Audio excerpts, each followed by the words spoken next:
Маңғыстау облысында 2022 жылы сыбайлас жемқорлыққа қарсы шектеулерді бұзған 24 тұлға жазасыз қалмады. Оларға қатысты әкімшілік іс қозғалып, жалпы көлемі 9 миллион теңге көлемінде айыппұл салынды. Әкімшілік жауапкершілікке тартылған адамдар сыбайлас жемқорлыққа қарсы шектеулерді өрескел бұзған. Оның ішінде Қазақстан Республикасының заңнамасында кәсіпкерлік қызметті жүзеге асыруға тыйым салу белгіленген квазимемлекеттік сектордың 17 басшысы кәсіпкерлікпен заңсыз айналысқан. Сонымен қатар 10 мектеп директоры, 4 мемлекеттік қызметші, 3 жергілікті атқарушы органға қарасты кәсіпорын басшылары да бар. Қарағай ауданы бойынша квазимемлекеттік сектор басшысының заңсыз кәсіпкерлікпен айналысу кезінде тапқан 17 миллион теңге табысы мемлекетке тәркіленді деді өңірдегі сыбайлас жемқорлыққа қарсы қызметінің басқарма басшысы Қайрат Байгебаев. Мемлекеттік органның басшылары өзіне қарасты мемлекеттік ұйымдар бар ғой, ГКП-лар, соның басшыларын жұмысқа қабылдау кезінде міндетті түрде кандидаттардың тапсыратын активтер мен міндеттері туралы декларацияны табыс етпегені үшін және оған тиісті шара қолданбағаны үшін мекеме басшылары жауапқа тартылды. Бұдан бөлек 4 тағы да мына лауазымды тұлғаларға заңсыз сыйақы бергені үшін пробация қызметінде жазасын өтеуші 2 азамат заңсыз сыйақы беру дерегі бойынша әкімшілік жауапқа тартылды. Соңғы бір дерек бұл квазимемлекеттік сектор, яғни ұлттық компанияға жататын Құрық порт жауапкершілігі шектеулі серіктестігінің басшысы. Бұл да сыбайлас жемқорлық бойынша қылмысқа тартылған азаматты, жауапқа тартылған адамды жұмысқа қабылдаған үшін бұл тұлға да әкімшілік жауапкершілікке тартылды. Қорыта келе айтқанда, департамент мемлекеттік қызметшілерге және одан бөлек оларға теңестірілген адамдар, квазимемлекеттік сектордың басшыларын барлығына мынау қабылданған шектеулерді міндетті түрде орындау және оның болдырмауына тиісті шаралар қолдануға шақырамыз. Себебі жауапкершілік барлығына тең.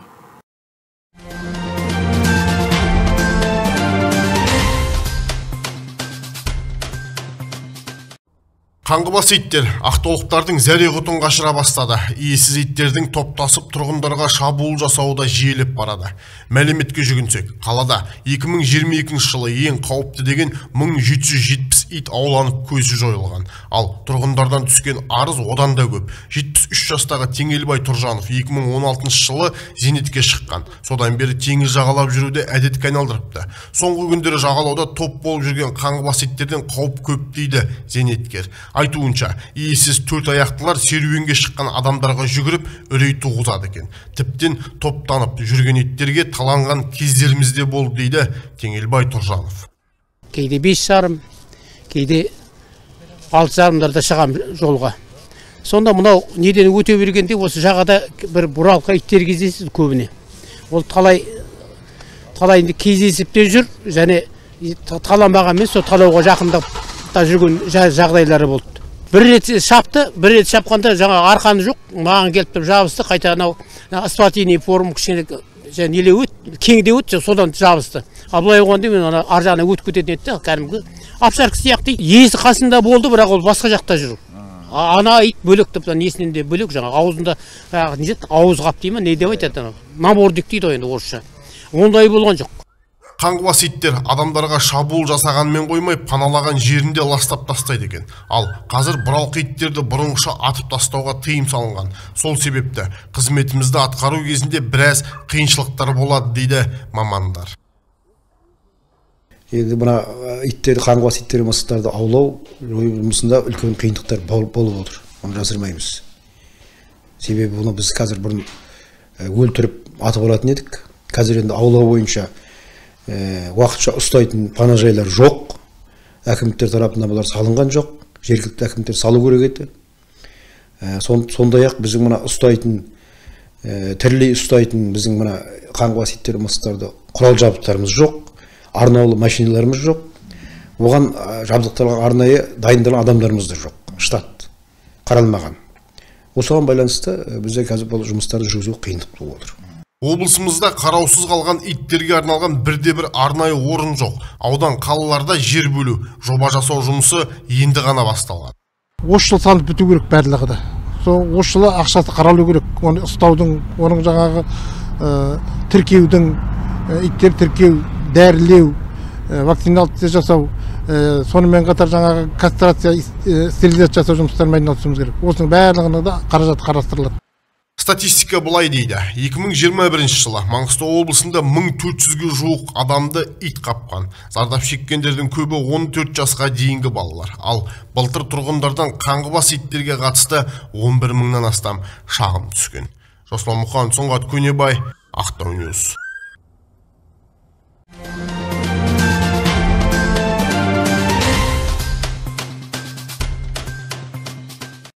12 шағын аудан 55 үйдің тұрғындары 2 аптадан бері жылусыз отыр. Бүрсен қаққан тұрғындардың амалдары таусылып, пәтер иелері кооперативіне барып бас көтерді. Тұрғындардың айтуларынша бөлме температурасы бар жоғы 15 градусты көрсетіп тұр. Сондықтан олар мәселенің мән-жайын білу үшін пәтер иелері кооперативіне барып шағымдарын айтты. Біздің 9 этажды 55-ші үйде аутист мүгедектігі бар балалар мен көп балалы аналар, зейнеткерлер тұрады, миллионерлер тұрмайды. Біз артық ештеңе талап етіп отырған жоқпыз. Бар болғаны жылуымызды қосып берсе дейміз. Біз қондырғы орнатуға келіспейміз. Өйткені қондырған тұрғындар ыссы су келмей қалды деп шағымдануда. Ал бізге жылу да, ыстық су да қажет. Сондықтан біздің мәселемізді тез арада шешіп берсін. Осы жерге жиналып келіп отқан себебіміз үйімізде жылу жоқ. Жылдың басынан бері қарай бәрі жақсы болды, жылу бәрі болды. Осы қаңтар айының басынан бастап бізде жылу болған жоқ. 2 апта болды жылусыз отырмыз, үйімізде бала шағамыз бар. Үйіміз салқын. Сол себепті осы жерге келіп жылуды бұрынғы қалпына әкелуін сұраймыз. Пәтер иелері кооперативіндегі мамандар жылудың мардымсыз екенін жасырмады. Сондықтан тұрғындарға бұл тығырықтан шығару үшін циркуляциялық су айдау қондырғысын орнату қажет екенін түсіндірді. На что производим сейчас? Жылудың айналымын қалыпқа келтіру үшін арнайы қондырғы орнату қажет. Бұған келісіп отырған және келіспей отырған да тұрғын үйлер бар. Келіскендерге орнатып жатыр. Шағын аудандағы үйлердің жартысына қойылды. Орнатылған үйлерде мұндай мәселе жоқ. Кейбір пайдасы бар үйлерде ыстық су келмей тұр. Себебін анықтап жатырмыз. Қондырғыны орнатса ыссы су жоғалып кетеді деген ақпарат дұрыс емес. Өйткені циркуляциялық қондырғы дұрыс орнатылса, жылу да, ыссы су да болады. Айта кетейін, 12 шағын аудандағы 30 шақты үйге осы айтып отырған қондырғы орнатылды.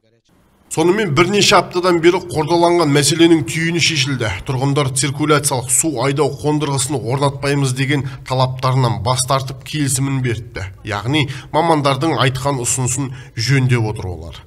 Жасұлан Мұқан, Сұңғат Көнебай, Ақтау Ньюс.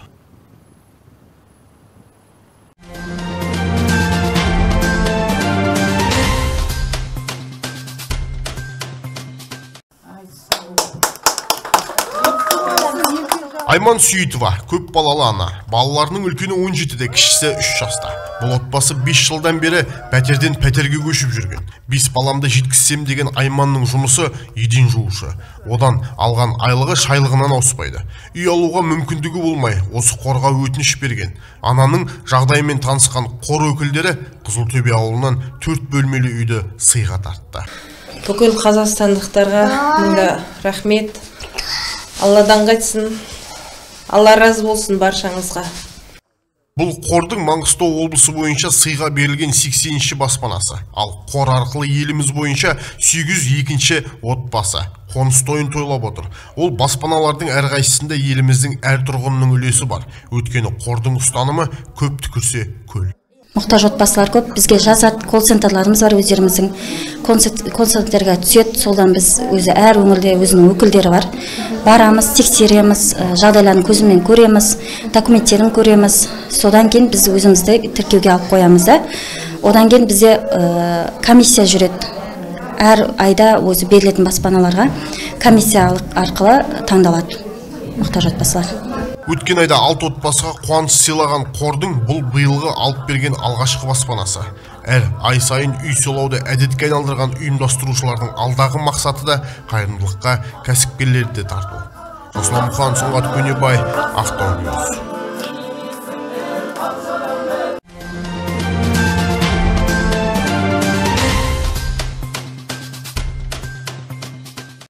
Садақа беру сауап, садақа бәле жаладан сақтайды. Дегенмен бүгінде қайырымдылықты желеу қылып арамақша тауып жүргендер де бар. Құзырлы орган өкілдері осындай алаяқтардың бизнесіне тосқауыл қойып, заңсыз қайырымдылық қорларын анықтау мақсатында сауда нүктелеріне тексеру жүргізді.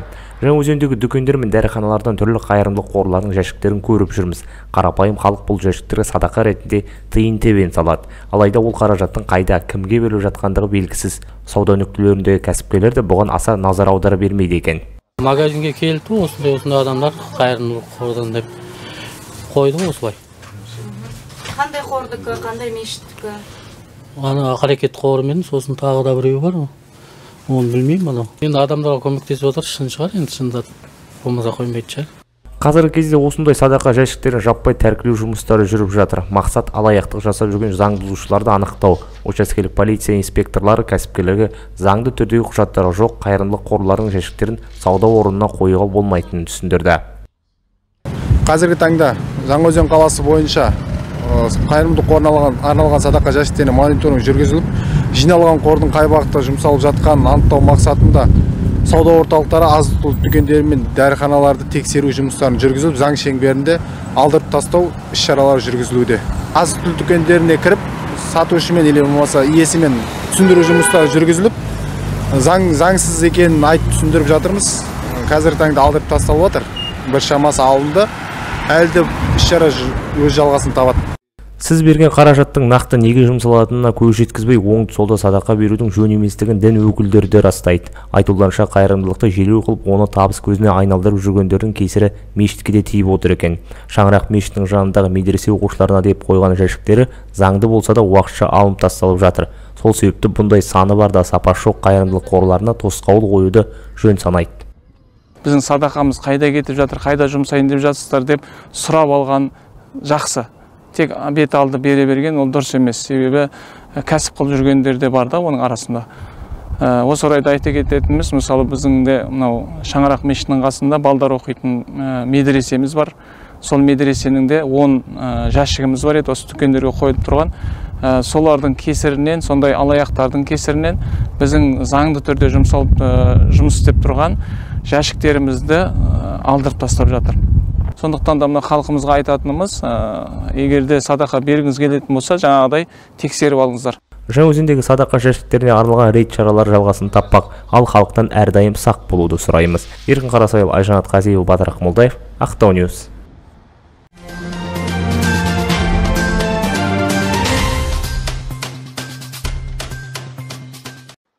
Жасөспірімдердің арасында құқық бұзушылықтың алдын алу мақсатында жиын өтті. Жаңаөзен қалалық прокуратурасы мен полиция басқармасының қызметкерлері лицей мектебінің жоғары сынып оқушыларымен кездесіп, құқықтық кеңес берілді. Жасөспірімдер арасында топтасып төбелесу, ұрлық жасау сияқты фактілер орын алып жатады дейді тәртіп сақшылары. Сондықтан құқық бұзушылықты болдырмай, оның алдын алу аса маңызды. Осы орайда жауаптылар қала бойынша барлық мектептерді аралап, профилактикалық шаралар ұйымдастыруда. Бүгінгі таңда осы жасөспірімдердің арасындағы қылмыстық құқық бұзушылықтың алдын алу және алдағы уақытта болдырмау мақсатында осы мектептерде профилактикалық іс-шаралар жүргізілуде. Қазіргі таңда Жаңаөзен қаласының аумағында орналасқан мемлекеттік 24 мектеп және бір кешкі мектеп бар. Сол мектептердің барлығына осындай іс-шаралар жүргізілді. Бұл мақсат осы қоғамдағы жастардың арасындағы қылмыстарды азайту болып табылады.